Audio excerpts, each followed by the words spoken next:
कई सारे बच्चों ने अक्सर मेरे से ये सवाल पूछता है कि सर आप ये बोलते हो कि जो ब्रेन है वो काफ़ी ताकतवर है और हम इसका सिर्फ 5% ही व्यवहार कर पाते हैं, यूज़ कर पाते हैं, बाकी जो है वो अनयूज रह जाता है।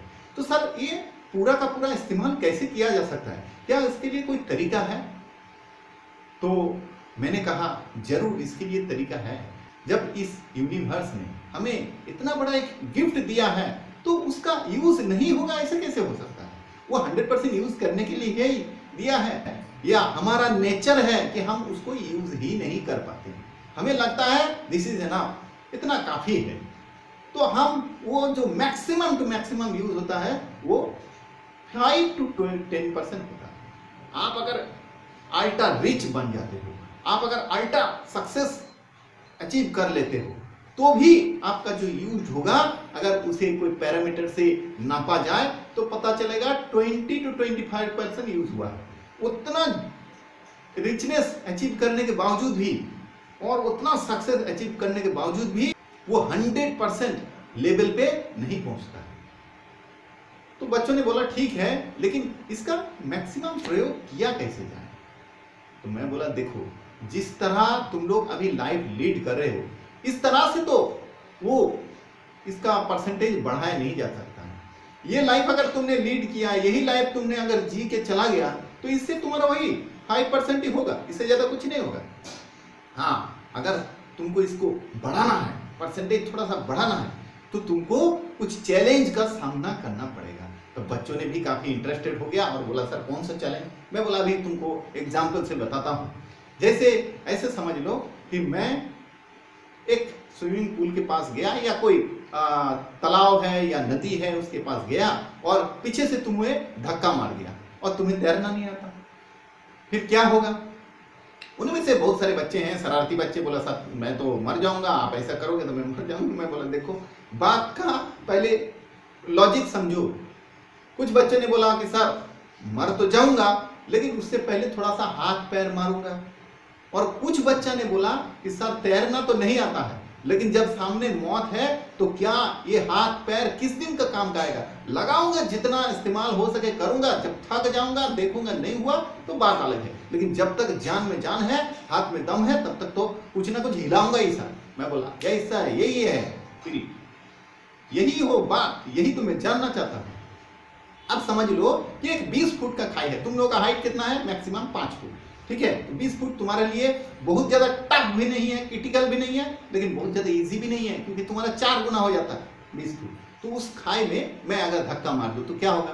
तुम नीचे गिर जाओगे। अब उठना तुम्हारे लिए एक चैलेंज हो जाएगा। ये इतना कठिन भी नहीं है कि बिल्कुल उठा ही नहीं जा सकता है, 50 फुट 100 फुट तो जरा मुश्किल है, लेकिन 20 फुट लेकिन इतना इजी भी नहीं है। तो इसको करने के लिए क्या करोगे तुम? तो वही सेम सवाल का जवाब सेम दिया कि कुछ बच्चा ने बोला साहब मैं तो ऐसा मार दोगे धक्का तो मैं तो जाके नीचे रोना पड़ेगा। मैं बोला तुम जिंदगी भर रोते ही रहोगे।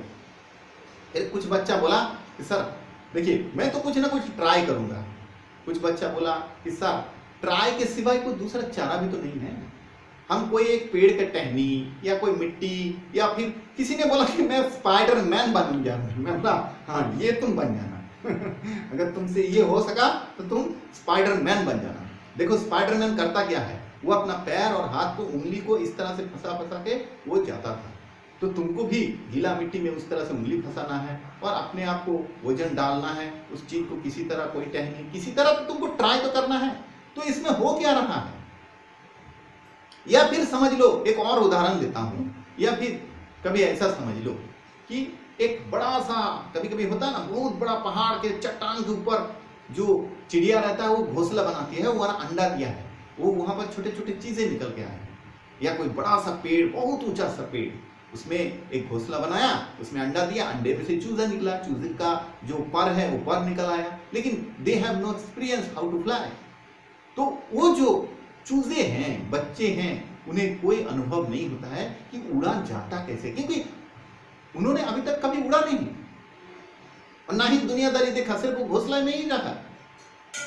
तो अब वो अगर उड़ना चाहे तो क्या करना पड़ेगा, जरा ये बता सकते हो? जरा तुम इमेजिन करो कि उस छोटे से चूजे को उड़ने के लिए करना क्या पड़ेगा। अब माँ क्या करती है, माँ को ये फॉलो करती है, सारे के सारे बच्चे जो है फॉलो करती है। तो माँ क्या करती है, उस घोंसले में, चाहे वो चट्टान के ऊपर हो, वो समझ लो कि एक एक 50-50 फुट 60 फुट के ऊंचा है, वहां से उसका माँ क्या करती है, उन्हें इशारा करते हुए वो बोलती है कि मैं कूद रहा हूं, देखो मेरे साथ तुम लोग सारे के सारे कूद जाना। तो माँ उनके भाषा में, उनका जो भाषा है, कोड वर्ड जो भी भाषा है, उनका भाषा में बॉडी लैंग्वेज से वो ये बोलती है कि मैं देखो इसमें कूद रहा हूँ, उड़ने जा रहा हूँ, नीचे कूद रहा हूँ, तुम लोग मेरे पीछे पीछे कूद जाना। अब देखिए, क्योंकि ये बात काफी डरावना होता है, क्योंकि उन्हें कोई उड़ने का एक्सपीरियंस नहीं, वो नीचे भी देख रहा है कि कितना खाए हैं, ठीक है, लेकिन ये बात कह कौन रहा है, ये सबसे बड़ी बात है उन बच्चों के लिए, ये उनका माँ कह रही है। दुनिया में किसी का बात वो यकीन नहीं करता, लेकिन उनका माँ अगर ये कह रही है कि तुम लोग मेरे साथ साथ कूद जाना, मेरे पीछे पीछे सभी कूद जाना, तो इसका मतलब यहाँ पर कोई खतरा नहीं हो सकता है। हो तो रहा है, दिख तो रहा है बड़ा डेंजरस, लेकिन माँ कह रही है तो इसका मतलब सब सही होगा, कुछ ना कुछ तो होगा, क्योंकि माँ के ऊपर पूरा भरोसा है। तो बच्चों का यहाँ पर हो क्या रहा है, देखो, ये सिर्फ इसके बारे में नहीं, मैं जितना भाई बताया, अब एक एक चीज गौर करो। मैंने पहले पानी में आपको धक्का मारने के बोला, फिर खाई में बोला, फिर ये बच्चे का जो चूजे हैं इनके बारे में बोला। एक चीज कॉमन है, वो चीज क्या है मालूम पड़ा बच्चों? वो चीज है आपको चैलेंज फेस करना पड़ेगा। जी हाँ, यहाँ पर आपका कोई कंफर्टेबल नहीं है। जो अब तक आप जीते आ रहे हो उससे बिल्कुल नया होगा, बिल्कुल अनजान होगा, बिल्कुल एक अलग ही आपका एक्सपीरियंस होने जा रहा है, जिसके बारे में आपको कुछ भी पता नहीं।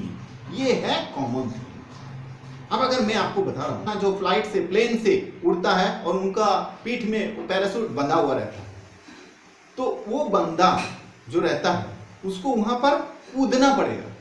अब कूद के क्या होता है, वो पैराशूट जो है वो एक टाइम बाद वो अपना इच्छा से खोल देता है, और खोल देने के बाद पैराशूट खुल जाता है। उसका जो मूवमेंट है, जो जमीन की तरफ, धरती की तरफ जो फास्ट वो नीचे आ रहा है, उसमें वो स्लो हो जाता है। तो ये शॉक ऑब्जर्व के जैसा काम करता है, और उतना लंबा तेजी से नहीं आ पाता है, वो स्लो हो जाता है।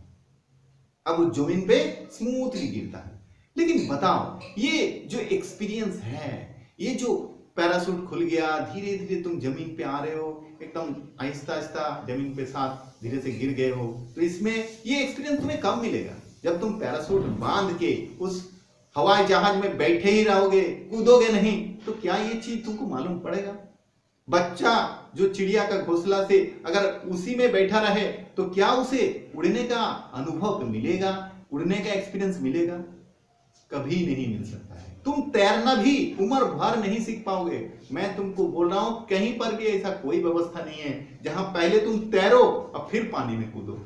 जिंदगी में नहीं हो सकता है। पहले तुम्हें कूदना ही पड़ेगा, ये रिस्क तो तुम्हें लेना ही पड़ेगा, ये चैलेंज तो तुम्हें एक्सेप्ट करना ही पड़ेगा।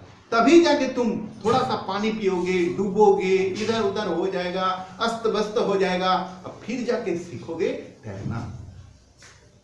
तो दोस्तों, हर चीज में यही चीज होता है। तो ये जो मैं बात बोल रहा हूं, आपको चैलेंज फेस करना ही पड़ेगा।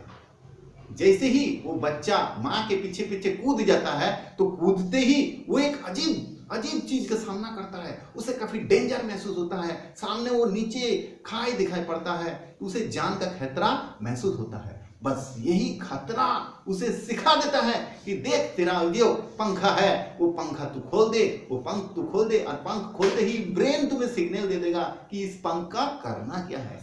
फिर वो पंख को धीरे धीरे यूं फैलाएगा, उड़ाएगा। उसको कोई जानकारी नहीं था, 2 मिनट पहले उसको कोई मालूम नहीं था कि ये पंख का करना क्या है, ये हुआ किस लिए। अब लेकिन उसको मालूम पड़ जाएगा। जैसे ही उसने कुछ अजीब ही सिचुएशन से सामना किया, खतरनाक चीज से सामना किया, उसका वो सारा चीज विकसित हो जाता है। इन्हें सेकंड वो चीज उनको विकसित हो जाता है। तो उस चीज का उन्हें अप्लाई करना आ जाता है। किसी का कोई कहने का जरूरत नहीं, माँ ये बात अच्छी तरह जानती है। तो दोस्तों, ये जो आप कह रहे थे कि किस तरह से ब्रेन का मैक्सिमम टू मैक्सिमम यूज किया जा सकता है, तो you have to face some challenge, you have to face some hard challenge. In this way you can use your brain properly. यही है उपाय, इसके सिवाय कोई दूसरा चारा नहीं है। तो उम्मीद करता हूं कि ये वीडियो आपको अच्छा लगा। अगर अच्छा लगा तो एक लाइक कर देना और चैनल के साथ जुड़ा रहने के लिए इसे सब्सक्राइब कर देना, ताकि इसी तरह का और भी अच्छे अच्छे वीडियो आपको टाइम टू टाइम मदद कर सके, आपको एक दिशा मिल सके। आपका परिवार खुश रहे। दिल से धन्यवाद।